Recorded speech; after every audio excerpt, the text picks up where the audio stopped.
Hello, this is Coach Matt from Coach Matt's Online Chess Academy. And today I'm going to bring you guys a very interesting game that happened in chess not too long ago. It was between two different friends. And before this game started, one of the friends was obviously one of my students, came up to me and said to me, Coach Matt, I'm really frustrated because every time I play chess, my opponent constantly copycats me. He makes the same exact moves I make. He's like, that's not really fair.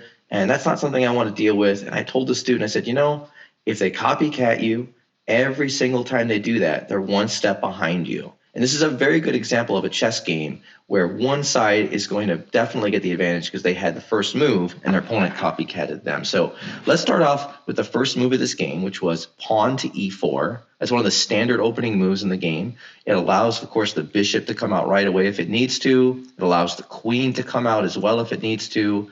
A lot of things are doing really good for White's position here. Black played the move pawn to e5, and White responded with the move here, bishop c4. A very common move, of course, to attack this f7 square. Now, those of you guys that play chess very well realize that this f7 square over here is actually a very weak spot because only Black's king protects it. That's what means it's a really weak spot to start a chess game. So Black played bishop c5, doing the same thing to White's position. And now White played d3 and Black played d6. Now at this point here, you can see both sides have made the exact same moves. It looks like it's very even. Some beginner players would say to me, Coach Matt, this is a draw, it's a tie position. But it really isn't a tie at all, actually. White is just one step ahead here. So White played next knight f3, getting ready to castle his king. Black played knight f6. And White decided to play castles.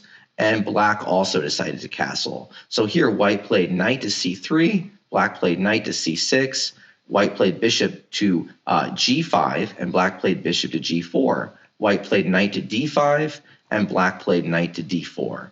Now, so far as you can see, White is creating a pin. It's called a relative type pin because he could move the knight if he really wants to, but of course it would then lose the queen over here on d8. And this knight is putting some pressure on it. And if you notice, Black has exactly the same thing going on in his position here with his knight and his bishop attacking. So it seems like the same threat's going on. But White makes a very nice move next that is going to break this whole cycle. And what he plays is knight captures f6 check. Now, obviously, once he plays knight takes f6 check, as you can probably see, Black is unable to capture the knight here on f3 because he's already in check. So Black would then get a little worried and say, I can't copycat you. So he decides to, of course, take back with the pawn. And White decides to slide his bishop now over to h6 to attack the rook. The rook slides over, and now it's going to be White's turn. Now, in this situation, believe it or not, the next move that White plays is a fantastic move. It is one of the most incredible moves you can ever play in chess. And when I've shown this to other students in the past, some of them just literally fall out of their chairs. They're so excited about this move. They just cannot believe how amazing this move is in chess. Now, some of you are saying to me, Coach Matt, this move must be some amazing sacrifice, some amazing move that just wins the game by force. And actually, it does win the game, but the winning move here is actually king to h1. Now, a lot of you are saying to me, how in the world could king to h1 be a good move in this position? Well, if you notice very carefully, if Black decides to copycat, it's going to give White one little advantage here, one little advantage. And here, after knight takes knight and pawn takes knight, and when the bishop slides over to h3 attacking the rook, now White can simply grab his rook and try to move it over to e1, or he can do what he does in the game, which is now go to g1. And when he plays rook to g1 check, now as you'll notice, everything on the board is exactly the same, with the exception of the rook on g1 and the rook over here on e8. They're the only differences in the entire board. And this is such an interesting thing to look at and understand that the exact position is the same on both sides. Well, here, Black's king slides over, and again, it's even more similar than before. And now it's going to be White's turn. So White decides here that he is going to go after Black's king and plays a very obvious looking move, bishop to g7 check.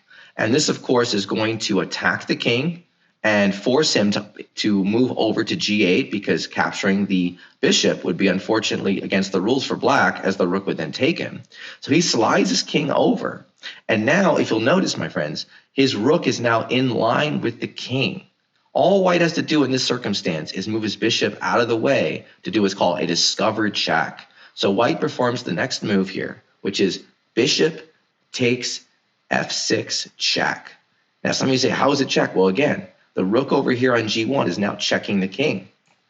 Now, with things being as similar as they are, black is literally just one step or so behind, sliding his king over. The only move is king f8, and now it looks like white is going to take the queen. But the trick here is, guys, white doesn't want to take the queen, because what you want to do in the situation is when you find a good move, you want to look for a better move. And there's really good moves in this position, I'm sure you can find. But there's one move in particular that is very strong that wins the game by force. Let me give you guys a couple seconds to find the move before I move on what that would be. Okay, if you've paused the video and now you're ready to take the answer, the move is actually going to be the move here. Rook to g8 check. Now, some of you are saying to me, Coach Matt, why on earth would you give away this rook for free? It looks like a terrible move. Well, maybe to a beginner's eye it does, but if you look very carefully, what it does is it does what's called a clearance sacrifice. It allows the queen to potentially slide over to g1 and take its place. So now when the king takes, now the queen to g1 check is just crushing. And again, we could have taken the queen, but why take the queen when, of course, your next move is going to be coming up over here to g7, and that is going to be a checkmate.